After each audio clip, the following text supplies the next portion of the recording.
जय हिंद दोस्तों। ये हमारी जो एसएससी की टेस्ट सीरीज हमने स्टार्ट की है उसके काफ़ी सेट हमने कर लिए हैं, एसएससी जीडी के भी और सीजीएल के भी और स्टेनोग्राफर के भी, जिनकी प्लेलिस्ट बनी हुई है, आप वहां जाकर देख सकते हैं। ठीक है ना। अब ये उसी सीरीज में हमारा 2 मार्च 2019 का सेकंड शिफ्ट वाला पेपर है। इसी का जीएस वाले पार्ट को हम सोल्व करेंगे। हम मोस्टली जीएस वाले पार्ट को इसलिए सोल्व कर रहे हैं दोस्तों, क्योंकि क्या है कि जीएस एक एसएससी की तैयारी करने वाले जो एस्पिरेंट हैं उनको थोड़ा सा भारी लगने लगता है, क्योंकि मैथ रीजनिंग इनमें ज़्यादा टाइम देना पड़ता है, वो मजबूरी भी है। ठीक है। तो और इंग्लिश को, इस वजह से जीएस पे उतना फोकस नहीं कर पाते जितना करना चाहिए। तो इसलिए मैंने जीएस को पहले रखा है, फिर उसके साथ हिंदी, इंग्लिश और अपना मैथ और रीजनिंग के भी सेट हम करेंगे। और वीडियो ज़्यादा बड़ी ना हो, इस वजह से मैं एक एक पार्ट के लिए वीडियो तैयार करता हूँ। ठीक है दोस्तों, देखते हैं फिर इस पेपर में जीएस में क्या पूछा गया है, वही कोशिश करेंगे काफ़ी अच्छे से हम समझें और ज़्यादा से ज़्यादा क्वेश्चन हमारे अदर एग्जामों में भी क्वेश्चन मिले हैं दोस्तों। अभी बीएसएफ हेड कांस्टेबल का जो उसमें इन्हीं प्रैक्टिस सेट में से मिल गया। देखो मैं आपको बताऊं, प्रीवियस ईयर में और प्रैक्टिस सेट में डिफरेंस होता है। प्रीवियस ईयर आयोग को समझने का एक अच्छा और सरल माध्यम है, जबकि आपका प्रैक्टिस सेट जो अच्छे टीचर होते हैं काफ़ी अपने लेवल पर उसको बनाते हैं, डिजाइन करते हैं, तो वहाँ कम ट्रस्ट होता है हमें, जितना ट्रस्ट हम आयोग पर कर लेते हैं, क्योंकि आयोग ही तो हर बार एग्जाम कराता है, वही तो पेपर सेट करता है, इसलिए हम प्रीवियस ईयर को ज़्यादा टाइम देंगे। देखते हैं इसका पहला क्वेश्चन क्या है। इसमें क्या कहा गया है कि यदि मौद्रिक नीति ब्याज दरों के प्रबंधन और धन की आपूर्ति से संबंधित है तो राजकोषीय नीति किससे संबंधित है। देखो इन्होंने क्या बताया, देखो जो मौद्रिक नीति है उसको आरबीआई कंट्रोल करता है, और जो राजकोषीय नीति है, राजकोषीय नीति को जो आपको फाइनेंस मिनिस्टर होते हैं, यानी जो आपका ये वित्त आयोग जिसको बोलते हैं, वो कंट्रोल करता है। तो जो आपकी राजकोषीय नीति है वो कराधान और सरकार के खर्च से रिलेटेड है, जबकि आपकी repo rate, reverse repo rate, इन चीज़ों को कंट्रोल करना, मौद्रिक नीति को कंट्रोल करना, वो आरबीआई का काम है। ठीक है। तो राजकोषीय नीति में किसको, कराधान और सरकार के खर्च को देखा जाता है, वो किस प्रकार हैं। अच्छा आगे देख लेते हैं फिर अगला क्वेश्चन क्या कहता है। देखो हमें वीडियो का भी ध्यान रखना पड़ता है कि ज़्यादा बड़ी ना हो, क्योंकि दोस्तों भी व्यूज कम आ रहे हैं ना, इस वजह से जैसे ही व्यूज ज़्यादा आने शुरू हो जाएंगे फिर हम बड़ी बड़ी वीडियो लाएंगे, ताकि एक ही वीडियो में पूरा सेट हम कर सके कवर। काफ़ी अच्छे अच्छे मैथ की भी ट्रिक मैं आपको दूंगा, और जिसे आपका जीएस से रिलेटेड काफ़ी इंपॉर्टेंट जो फैक्ट हैं वो भी मैं आपको देता रहूँगा, आप टेंशन ना लीजिए। क्वेश्चन, किस अमेरिकी पत्रकार ने धरसाना में नमक सत्याग्रह विरोध प्रदर्शन को कवर किया था। किस अमेरिकी पत्रकार ने कवर, जो वेब मिलर है ना, वेब मिलर ने इसको कवर किया था, ये आपको ध्यान रखना है। जो धरसाना में सत्याग्रह विरोध प्रदर्शन था उसको इन्होंने कवर किया था। अच्छा अगला क्वेश्चन 28 है। देखो क्या लिखा है, समाज के गरीब वर्ग में बाजार मूल्य से कम मूल्य पर खाद्यान्न वितरित करने के लिए बफर स्टॉक बनाया जाता है। उस दाम को खालिस्तान भी कहते हैं। जो बाजार मूल्य से कम मूल्य पर जो धान वितरित किया जाता है उसको बफर स्टॉक जो बनाया जाता है ना, उस बफर स्टॉक को और दूसरे नाम से जाना जाता है, उसे क्या बोलते हैं, वो जारी मूल्य। ठीक है ना दोस्तों, कम किया गया मूल्य भी नहीं कह सकते। उचित मूल्य तो वही होता है जो अंकित कर दिया जाता है, उसको मिनिमम प्राइस कर देते हैं जिसको। और क्रय मूल्य वो होता है कि जो जिस मूल्य पर आप खरीद रहे हो, ये क्रय मूल्य हो गया। क्रय मूल्य खरीदने वाला मूल्य, विक्रय मूल्य बेचने वाला मूल्य हो गया। ठीक है। अच्छा तो आप ये तो देख भी सकते थे कि क्रय मूल्य तो वो हो नहीं सकता, क्रय मूल्य तो खरीदने वाला मूल्य होता है, जबकि वो वितरित करने वाली बात करते हैं। ठीक है। अच्छा अगला क्वेश्चन देखेंगे। अगला क्वेश्चन है आपका, पारंपरिक त्योहार पावलकुट भारत के किस राज्य से संबंधित है। जो पारंपरिक त्योहार है पावलकुट, ये किस राज्य से संबंधित है।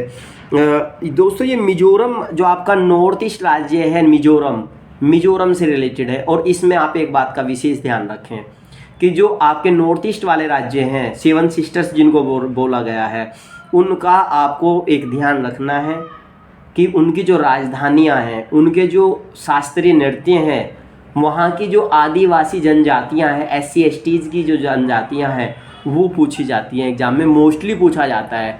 और मेहनत, जो ज़्यादा मेहनत करते हैं वो बच्चे उन्हें जल्दी कर लेते हैं आसानी से, जो कम मेहनत करते हैं उन्हें थोड़ा सा टाइम तो लगता ही है।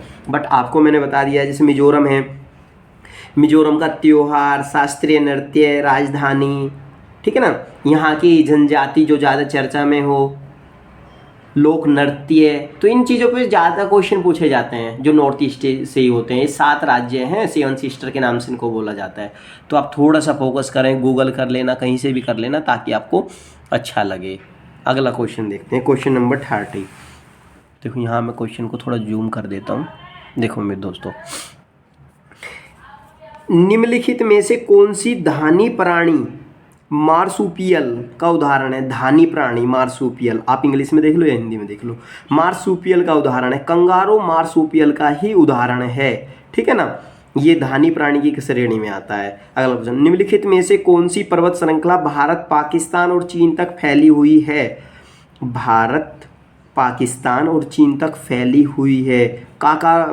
काराकोरम जो पर्वत श्रृंखला है ना, वो यहीं तक फैली हुई है। देखो मैं इसको आपको चलो मैप में दिखा देता हूँ। काराकोरम आपका एक व्यू बन जाएगा। 1 सेकंड तो हमारा लगेगा, मैप में दिखा देता हूँ आपको। देखो दोस्तों, ये मैंने चित्र सेट कर दिया है, ठीक है ना। ये लिखा हुआ है, यहाँ थोड़ा सा फोकस करो आप। काराकोरम पर्वत श्रेणी, इधर ये चाइना हो गया, ये अपना ये भारत है ही, और इधर ये क्या हो गया, आपका पाकिस्तान हो गया, ठीक है ना। तो यानी ये जो काराकोरम पर्वत श्रेणी है, ये आपकी उन्होंने पूछा कि निम्न में से ऐसी कौन सी पर्वत श्रेणी है जो कहाँ है, जो आपका पाकिस्तान, चीन और भारत से लगी हुई है। तो ये काराकोरम पर्वत श्रेणी, और ये लद्दाख श्रेणी है, और ये जास्कर श्रेणी है, ठीक है ना। तो ये पीर पंजाल श्रेणी, धौलाधार, यानी इनको आप एक बार देख लेना है आपको, ठीक, कि कहाँ कहाँ इनकी सीमा लगती है, कहाँ से कहाँ तक इनका विस्तार है। कुरनूल पर्वत श्रेणी ये है, समझ गए। और तो मतलब थोड़ा सा मैं ज्योग्राफी को आप जितना मैपिंग से करोगे दोस्तों, उतना ही आपके एक लॉन्ग टाइम तक आपके माइंड सेट में आ जाएगा और बहुत ज़्यादा बेनिफिशियरी होगा, ठीक है। अगला क्वेश्चन देखते हैं। अगला क्वेश्चन है आपका, ये काराकोरम हो गया। अच्छा, अभी मैं आपको एक चीज़ और दिखा देता, जैसे अरावली पर्वत श्रेणी है, सतपुड़ा रेंज है, नीलगिरी है। अभी बताऊं मैं, अरावली जो है, अरावली आपकी मध्य भारत में आपने देखा है ना, जो ये दिल्ली तक जो फैली हुई है, अरावली पर्वत श्रेणी है। सतपुड़ा रेंज इसी के नीचे है, इधर थोड़ा सा आप ईस्ट की तरफ चलेंगे, ठीक है। अभी मैं दिखा देता हूँ, थोड़ा सा टाइम तो लगेगा, कोई बात नहीं, लेकिन ये इंपॉर्टेंट टाइम है तो कोई प्रॉब्लम नहीं है, लगना चाहिए जब आपको ये पॉइंट आएगा यार, क्योंकि एलिमिनेशन से आप इसको कर लोगे, इसलिए मुझे दिखाना जरूरी पड़ गया। देखो अरावली पर्वत श्रेणी है कहाँ, आपका राजस्थान हो गया, ये बागर, ये रहा, देखो यहाँ थोड़ा सा फोकस करो प्यारे दोस्तों, यहाँ, हाँ, ये जहाँ आप देखो, ये अरावली पर्वत श्रेणी है, ये वाला, ये रही अरावली पर्वत श्रेणी, ये दिल्ली तक फैली हुई है, ठीक है ना। आबू पहाड़ियाँ अरावली पर्वत श्रेणी में ही है, ये देखो यहाँ मैंने इसको अंडरलाइन कर दिया है, ये वाला अरावली। अच्छा, दूसरा ऑप्शन था सतपुड़ा रेंज, और एक था नीलगिरी। नीलगिरी की है आपके यहाँ दक्षिण में, देखो ये नीलगिरी पहाड़ियाँ और नीलगिरी पर्वत श्रेणी आपकी है, ये रही यहाँ नीलगिरी। देखो यहाँ ध्यान करो आप, यहाँ मैंने टैग किया, ये वाला, ये नीलगिरी है, यहाँ नीलगिरी की पहाड़ियाँ हो गई। और सतपुड़ा रेंज, और आप देख लो सतपुड़ा रेंज है आपकी यहाँ कहीं है, सतपुड़ा रेंज। देखो दोस्तों, ये यहाँ फोकस करेंगे आप लोग, ये सतपुड़ा रेंज है, यानी सतपुड़ा, देखिए लिखा हुआ है ये सतपुड़ा, थोड़ा सा आप ध्यान करें। सतपुड़ा रेंज, सतपुड़ा पर्वत श्रेणी और विंध्यन पर्वत श्रेणी बिल्कुल दोनों एक जगह ही है। अच्छा, पूछा क्या था कि भारत, चीन और पाकिस्तान। आप एक बात बताओ, यहाँ ये सतपुड़ा रेंज है, क्या ये पाकिस्तान की सीमा लगती है यहाँ, क्या चाइना की सीमा लगती है यहाँ? नीलगिरी कहाँ थी? नीचे दक्षिण में, क्या दक्षिण में चीन की सीमा लग रही थी क्या? आप देखो ध्यान से, जो दक्षिण भारत है, जहाँ केरल राज्य है आपका, वहाँ चाइना की सीमा लगती है क्या? वो तो दोनों तरफ से, एक तरफ बंगाल की खाड़ी ने घेर रखा है, एक तरफ किसने घेर रखा है? अरब सागर की खाड़ी ने, हिंद महासागर में है ना वो तो। अच्छा, दूसरा अभी हम बात करते हैं तो नीलगिरी की पहाड़ियाँ, वो भी पाकिस्तान से नहीं लगती। अच्छा, दूसरा मैंने आपको दिखाया था सतपुड़ा रेंज भी नहीं लगती, और अरावली पर्वत श्रेणी भी, ये तो सीमा टच नहीं करती हैं। अच्छा, अब यहाँ देखें ध्यान से क्वेश्चन में, यानी ऑप्शन से एलिमिनेट करना सिखा रहा हूँ दोस्तों, आपको ये चीज़ सीखनी पड़ेगी, तब जाके आप, कोई भी बच्चा एग्जाम देता है जीएस के अंदर, ये नहीं है कि मतलब वो ज़्यादा से ज़्यादा क्वेश्चन ऐसे ही रट्टा मार के कर लेगा। एलिमिनेशन लगाना पड़ता है, कॉमन सेंस डेवलप करना पड़ता है, तब जाके तुक्का काम करता है, ठीक है ना। तो यहाँ देखो ऑप्शन में क्या क्या था। ऑप्शन में था आपका अरावली, काराकोरम, नीलगिरी और सतपुड़ा। ये तो भारत के अंदर है ना तीनों तीनों। काराकोरम आप कहाँ थी? सीमा पर थी, जिधर इधर चाइना है, इधर पाकिस्तान, अपना इंडिया है, ठीक है, तीनों से सीमा। तो यानी एलिमिनेशन से भी ये हो जा रहा है, यदि नहीं पता है। और ऐसे क्वेश्चन मोस्टली एलिमिनेशन से ही होते हैं। 32 देखेंगे, मराठा साम्राज्य के संस्थापक राजा शिवाजी को किस स्थान पर छत्रपति के खिताब से सम्मानित किया गया? देखो दोस्तों, आपका जो मराठा शिवाजी हैं, ये संस्थापक है मराठा साम्राज्य के। इन्हें छत्रपति शिवाजी की जो उपाधि दी थी वो रायगढ़ में दी गई थी। कहाँ दी गई थी? रायगढ़ में।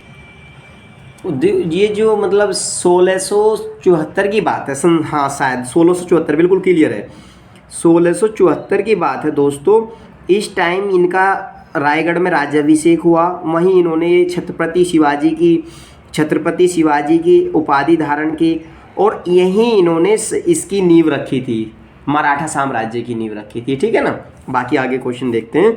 और भी मैं जब मॉडर्न हिस्ट्री कराऊंगा, मिडाइवल हिस्ट्री हम पढ़ेंगे, वहाँ मैं इन चीज़ों को काफ़ी अच्छे से कवर कराता चलूँगा ताकि आपका एक एक पॉइंट क्लियर हो, ठीक है ना। फ्री में ही आपको ये सुविधा मिल रही है दोस्तों, जो आपको ज़्यादा पैसों में भी नहीं मिल सकते। देख लेना आप, इतना क्लियरली कि कोई पेपर को एक्सप्लेन नहीं करता है। मैं केवल इसलिए एक्सप्लेन करता हूँ इसको ज़्यादा, ताकि आपके पेपर में क्वेश्चन का यदि टॉपिक भी रिपीट हो जाए तो आप, मुझे लगता है कि अच्छे से आप इसे कर लोगे, ठीक है। अगला क्वेश्चन देखते हैं। अगला क्वेश्चन है आपका, उस उपकरण का नाम बताइए। उस उपकरण का नाम बताइए जो एक चालक में संभावित अंतर बनाए रखने में मदद करता है। बैटरी, ठीक है, ये डायरेक्ट आप इसका आंसर ध्यान रखें। जो ये ऐसा चालक है जो चालक में जो संभावित अंतर बनाए रखने में मदद करता है। अच्छा, अगला क्वेश्चन है आपका 34। भारत द्वारा सरकार की संसदीय प्रणाली किस राष्ट्र के संविधान के आधार पर अपनाई गई है? जो भारत के जो संसदीय प्रणाली है, देखो हमारे यहाँ अर्धसंघीय संविधान की व्यवस्था है। अर्धसंघीय विशेषता हमारे संविधान की हुई, जिसमें से मोस्टली जो ज़्यादातर हिस्सा है वो हमारा संघीय प्रणाली का, जो हमने ब्रिटेन से लिया है, यूनाइटेड किंगडम से, ठीक है। अच्छा, जो अध्यक्षात्मक प्रणाली वो अमेरिका में है, वो हमने वहाँ से ली है। तो एक बात और विशेष ध्यान रखना, मेरे एकदम ध्यान आ गया, जो कल ये क्वेश्चन था शायद प्रीवियस ईयर में, और कल मेरे ध्यान नहीं रहा था, मैंने सोल्व नहीं किया, अब एकदम ध्यान आया कि जो आपका जीएसटी का जो रूल है, वो जीएसटी जो हम लेके आए ना, वो कनाडा के मॉडल पे जीएसटी है। भारत की जीएसटी कनाडा के मॉडल पर जीएसटी है, और हमारी जो संघीय प्रणाली है, अर्धसंघीय व्यवस्था, वो यूनाइटेड किंगडम से ली गई है, ठीक है। और यही पूछा गया है। संयुक्त राज्य अमेरिका से हमने, जैसे उपराष्ट्रपति का पद हो गया, अध्यक्षात्मक यानी एकल व्यवस्था वाला जो रूल है हमारा, वो हमने अमेरिका से लिया है। आयरलैंड से हमारे डीपीएसपी लिए गए हैं, DPSP directive principle of state policy, DPSP, ठीक है ना। और आपका रसिया से हमने क्या लिया है, ये देखना है, ये आप बताएंगे मुझे रसिया से क्या लिया है। मुझे तो पता है क्या लिया है, मैं तो देख भी सकता हूँ, गूगल भी कर सकता हूँ। आप बताएं मुझे गूगल करके कि रूस से हमने अपने संविधान में कौन सी विशेषता को इंक्लूड किया है। ये एग्जाम में आता है, इनको हमें टिप पर कर लेना चाहिए दोस्तों, ये मैं आपके लिए छोड़ता हूँ। अगला क्वेश्चन देखते हैं। अगला क्वेश्चन हमारा क्या है, देखो ये रहा क्वेश्चन। देखो दोस्तों, ये आपको देखना पड़ेगा। लोकतंत्रों के संदर्भ में निम्नलिखित अवधारणाओं में से एक सही है जिसे लोकतंत्रों ने सफलतापूर्वक समाप्त कर दिया है। लोकतंत्रों के संदर्भ में निम्नलिखित अवधारणाओं में से एक सही है, बाकी 3 गलत हैं। जिसे लोकतंत्रों ने सफलतापूर्वक समाप्त कर दिया है, पहला है इसके लोगों के बीच संघर्ष, दूसरा है राजनीतिक असमानता का विचार, तीसरा हाशिए के वर्गों के साथ कैसा व्यवहार किया जाता है उस पर मतभेद, लोगों में आर्थिक असमानता। देखो अभी इन्होंने लोगों में आर्थिक असमानता कम हुई है क्या, बताना मुझे। कोई गरीब है, कोई साहूकार है, कोई ज़्यादा साहूकार है, 3 स्टेप तो है ही, अपर फैमिली, मिडल फैमिली और लोअर फैमिली। गरीबी रेखा से नीचे जीवन यापन करने वाले नहीं हैं क्या? क्या ये आर्थिक असमानता है? आर्थिक असमानता ही तो ये नज़र आती है हमें कि हर किसी के पास धन अलग अलग है। अच्छा, इसको तो इन्होंने कहा जिसको सफलतापूर्वक समाप्त कर दिया गया है, राजनीतिक असमानता का जो विचार है उसको समाप्त कर दिया गया है, ठीक है ना। बाकी अगला क्वेश्चन देखते हैं। या तो सतह या सतह के नीचे से पानी की छोटी मात्रा पौधों की जड़ों तक पहुंचने की प्रक्रिया को क्या कहते हैं। देखो, या तो सतह या सतह के नीचे से पानी की छोटी मात्रा पौधों की जड़ों तक पहुंचने की प्रक्रिया को क्या कहते हैं। ध्यान से देखो, पहला ऑप्शन है ड्रिप सिंचाई, ड्रिप इरिगेशन, मैनुअल सिंचाई, पार्श्व सिंचाई जिसे लेटरल मूव इरिगेशन कहते हैं, और स्थानीयकृत सिंचाई, लोकलाइज्ड इरिगेशन जिसको बोला जाता है। तो ड्रिप सिंचाई जो है, ड्रिप सिंचाई ही इसका आंसर है। यही एक ऐसी ड्रिप सिंचाई ही ऐसी जो पौधों की जड़ों तक पानी को पहुंचाती है, ज़्यादा दूर ना फैला के पौधों की जड़ों तक पहुंचाती है जिसको, ठीक है। और मैं बता देता हूँ इसके बारे में थोड़ा सा। देखो, इसमें ना जैसे आपके ड्रिप सिंचाई है, ये मतलब टपकने वाली सिंचाई जिसको बोलते हैं वो है। और एक बात ध्यान रखना है, इस ड्रिप सिंचाई का जो आविष्कार है, जो इसका मतलब उद्भव है, वो इजराइल में हुआ था। इजराइल, एक तो सबसे पहले ये ध्यान रखना है, पूछा जा सकता है, ठीक है। दूसरा, ड्रिप सिंचाई होता क्या है। जैसे मान लिया एक पाइप है, कोई छोटी पतला सा पाइप होगा, उस पाइप से लेके और पेड़ की जड़ों में पानी पहुंचाया जाएगा ताकि पानी कम बर्बाद हो और पेड़ को पर्याप्त पानी मिल सके। पूरी जैसे आपने नॉर्मली सिंचाई देखा है कि खेत में ट्यूबवेल चला दी और पूरे खेत में पानी भर रहा है, लेकिन इसमें ऐसा नहीं करते। इसमें ये पेड़ लगा दिया, इस पेड़ की जड़ में पानी डालेंगे पाइप से, फिर उस पाइप में डालेंगे, फिर उस पेड़ में, ऐसे डालेंगे। इसमें एक तरफ से नहीं डालते हैं सिंचाई में, ठीक है ना। तो ये वो ड्रिप सिंचाई होती है। इजराइल में इसका आविष्कार हुआ है, ये ध्यान रखना। फिर इसको पूरी दुनिया ने अपना लिया है। ये यहाँ जो अब आज का टाइम है वाटर क्राइसिस, उसके ऐसे समय में ये बहुत ज़्यादा कारगर सिद्ध हुई है। काफ़ी कम पानी बर्बाद होगा और पेड़ों को पर्याप्त पानी मिल जाएगा, ये इसका महत्व है। अगला क्वेश्चन देखते हैं। अगला क्वेश्चन आपका 37 क्वेश्चन है दोस्तों। इसमें क्या कहा गया है, 5वीं शताब्दी ईसा पूर्व में लिखा गया पाली कैनन किस धर्म का मूल ग्रंथ है। पाली कैनन जो आपका है वो बौद्ध धर्म का मूल ग्रंथ है, ठीक है। ताओ धर्म जो आपका चाइना में देखा जाता है, जैन धर्म और पारसी धर्म और बौद्ध धर्म। पारसी धर्म के मैं बताऊँ, दादा भाई नौरोजी पारसी धर्म के थे। दादा भाई नौरोजी उनका धर्म पारसी था, ये बात ध्यान रखना है बस। बाकी अगला क्वेश्चन देखते हैं।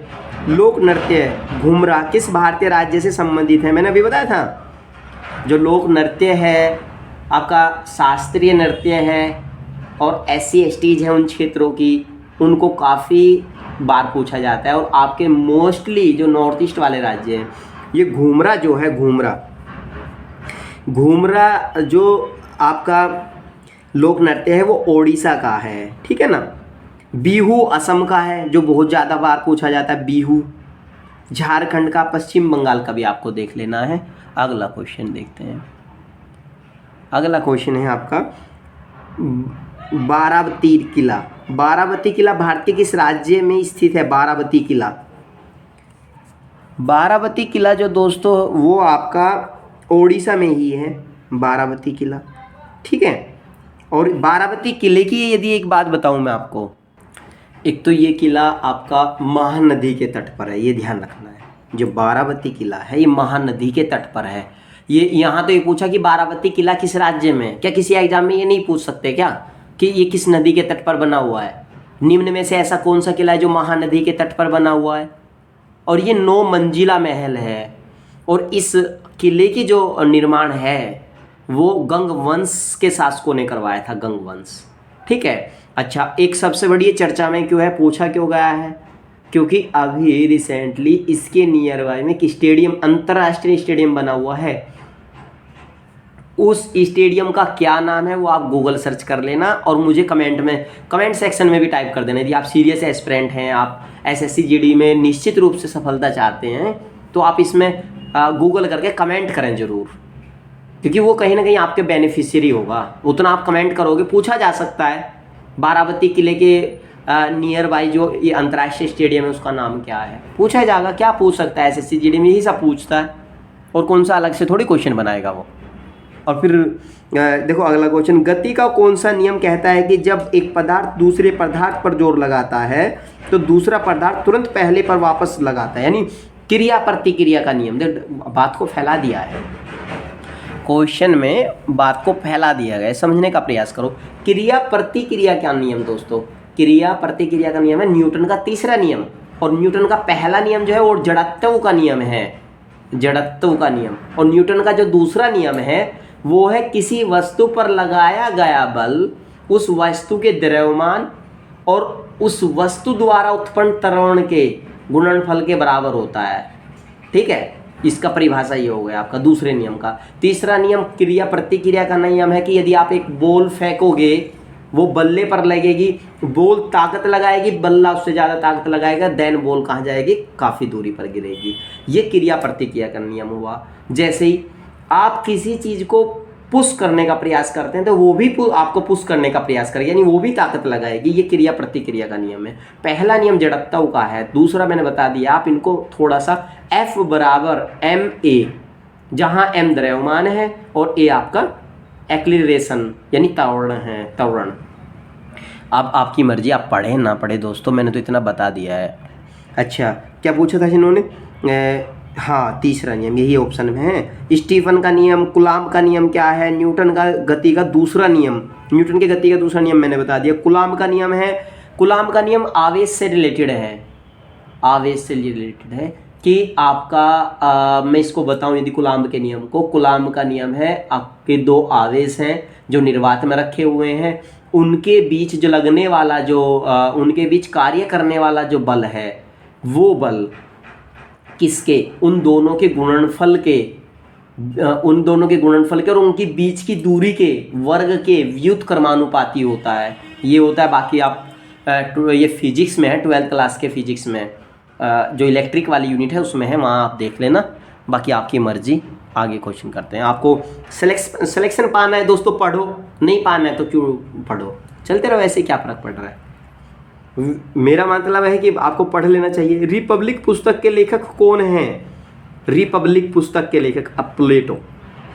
अरस्तु द्वारा रचित पुस्तक देख लो, इमैनुअल कांट की पुस्तक देख लो, सुकरात की पुस्तक देख लो। ठीक है, तो इसका आंसर है प्लेटो। बाकी गूगल पे आप इन सबको देख सकते हो। इनमें से किसी एक ने ये कहा था, अब आप देख लो, अब ढूंढ लेना कि मनुष्य एक सामाजिक प्राणी है। किसने कहा था? अरस्तु ने कहा था, प्लेटो ने कहा था, सुकरात ने कहा था, इमैनुअल कांट ने कहा था। कहा इनमें से था। मेरा एक क्वेश्चन है, आप ढूंढ कर आना कि जो मतलब मनुष्य एक सामाजिक प्राणी है, ये किसने कहा। अगला क्वेश्चन, 2015 में निम्नलिखित में से कौन बैडमिंटन रैंकिंग में शीर्ष स्थान पर पहुंचने वाली पहली भारतीय महिला खिलाड़ी है? वो है साइना नेहवाल। ऐसी पहली भारतीय महिला खिलाड़ी है जो बैडमिंटन रैंकिंग में शीर्ष स्थान पर थी 2015 में। ठीक है, अब कौन है? ओलंपिक में किसने क्या किया, पैरा ओलंपिक में किसने क्या किया, मैंने बताया आपका। एसएससी जीडी वाले खेल से रिलेटेड करंट अफेयर्स ज़्यादा पूछ रहे हैं आपका, तो इसलिए आप थोड़ा सा उन पर पूरा ध्यान दें। यहाँ भी देखो क्वेश्चन, जनवरी 2019 तक सार्क के महासचिव कौन थे? सार्क कंट्री में कौन कौन शामिल है, कितने देश हैं? निम्न में से ऐसा कौन सा देश है जो सार्क में शामिल नहीं है? 1000 बार क्वेश्चन पूछा गया है, पैट में भी आया, एसएससी ने भी पूछा, ठीक है, अदर कॉम्पिटेटिव एग्जाम में भी पूछा, मैंने कई जगह देखा है ये सार्क से रिलेटेड। ठीक है, सार्क एक ऐसा संगठन है, इसके महासचिव कौन हैं 2019 तक? वे हैं अमजद हुसैन बी सियाल। अमजद हुसैन बी सियाल, आप इसको देख लो। इसके जो वर्तमान सदस्य महासचिव है ना, वे हैं एहसाना रुआन वेराकुन। यहाँ देख लो, यहाँ थोड़ा सा मैं आपका हाईलाइट कर दूँ इसे, देखो ये तो इसके प्रेजेंट है और ये 14वें नंबर के हैं। ये तो 13वें नंबर के थे, पाकिस्तान के थे ये वाले 2019 तक। ये इनके बाद में इन्होंने पद ग्रहण किया है और ये 14वें नंबर के हो गए। और सार्क के बारे में आप गूगल कर लो, वेरी वेरी इंपॉर्टेंट है, very very important other exam के लिए भी, वन डे एग्जाम के लिए। अच्छा, इसमें पहले स्टार्टिंग में 7 सदस्य थे। 8 दिसंबर 1985 को इसकी स्थापना हुई थी। कहाँ? बांग्लादेश की राजधानी ढाका। लिख लें आराम से एक बात, बांग्लादेश की राजधानी ढाका में इसकी स्थापना हुई। और इसका अफगानिस्तान 8वें सदस्य के रूप में इसमें शामिल हुआ अभी रिसेंटली। इसी वजह से ये पूछा जाता है कि निम्न में से सार्क का कौन सा सदस्य देश नहीं है। लोग वाग सोचेंगे अफगानिस्तान तो शायद इसमें ही ना, म्यांमार है। म्यांमार और अफगानिस्तान को ऑप्शन में रखे है वो, जबकि म्यांमार इसका सदस्य नहीं है, ये ध्यान रखना है आपको। इसी बात को लेकर कई बार क्वेश्चन पूछा गया है, ठीक है ना। 8 सदस्य हैं, 8वां सदस्य कौन है, आपका अफगानिस्तान है। देखो अब क्वेश्चन नंबर नेक्स्ट देख लेते हैं। किस संगठन को 3 बार नोबेल शांति पुरस्कार दिया गया है? 3 बार शांति पुरस्कार, नोबेल शांति, रेड क्रॉस की अंतर्राष्ट्रीय समिति है ये, यहाँ है, देखो यहाँ ऑप्शन में रेड क्रॉस शांति समिति जो है उसको 3 बार दिया जा चुका है। देखो ये कहाँ है, 45 ये रहा, यहाँ देखो ये रहा, रेड क्रॉस की अंतर्राष्ट्रीय समिति को 3 बार दिया जा चुका है, ये आपको ध्यान रखना है। निम्नलिखित में से कौन सी नेपाल की सबसे लंबी नदी है? नेपाल की सबसे लंबी नदी, हाँ सार्क देश है, सार्क देश का जो हेड ऑफिस है ना, मुख्यालय है, वो नेपाल की राजधानी काठमांडू में है, ये मैं भूल गया था इस क्वेश्चन में। देखो नेपाल की सबसे लंबी नदी कर्णाली नदी है, कर्णाली। एक दिन नारायणी नदी से रिलेटेड क्वेश्चन था, महाकाली नदी से भी आ सकता है, राप्ती नदी से भी आ सकता है, ये कर्णाली नदी है जो नेपाल की सबसे लंबी नदी है। अगला क्वेश्चन है 46 क्वेश्चन, उसमें है ओरल पोलियो वैक्सीन का आविष्कार किसने किया था? ओरल पोलियो वैक्सीन का आविष्कार आपका अल्बर्ट साबिन जो हैं उन्होंने इसका आविष्कार किया है, ठीक है, अल्बर्ट साबिन है, ठीक। अगला क्वेश्चन देखेंगे। अगला क्वेश्चन है आपका 1993 में WTO world trade organization agriculture जो समझौता हुआ था इनका, किस राउंड में हस्तांतरित हुआ था? ये किस राउंड में हुआ था? ये हुआ था आपका उरुग्वे राउंड, यानी उरुग्वे कॉन्फ्रेंस हुई थी, वहाँ ये हुआ था, ठीक है, 1993 में। अगला क्वेश्चन है ड्रीजल का उदाहरण। ड्रीजल का उदाहरण क्या है? देखो ये क्वेश्चन देखो, ड्रीजल का उदाहरण है, खालिस्तान का उदाहरण है ड्रीजल, अवेक्षण का उदाहरण है, ना कि सघनन का है, वाष्पीकरण का भी नहीं है, निस्तारण का भी नहीं। ये है ड्रीजल जो होता है, ये आपका अवेक्षण का उदाहरण है।